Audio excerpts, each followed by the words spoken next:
This is the fourth mutant tutorial, and it's called 5 Killer Ways of Chopping Logs.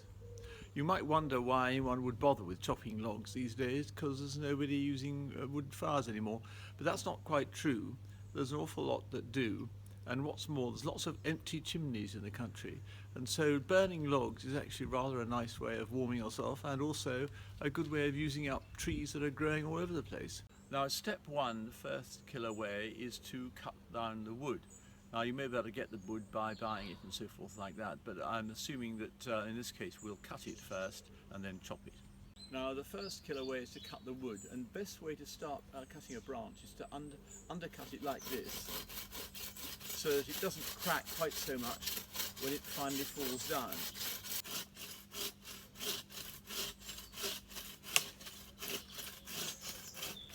Here we have timber.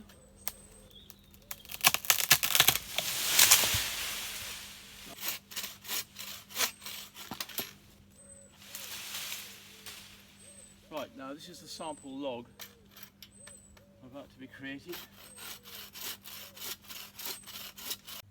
The second killer way is to cut the wood. Now you need something like this, an axe, to do the job.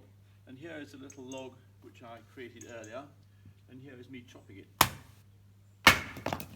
Thus. Now the third killer way is to put the log back more or less where it was and cut it so you cut both bits of it, which didn't quite work, but succeeded in cutting some of it.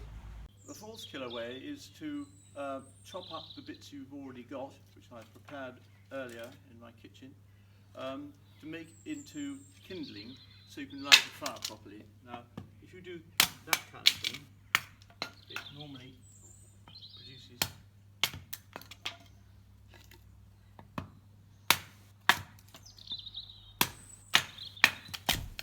So the fifth killer way is to chop 2 bits of wood with 2 axes, thus.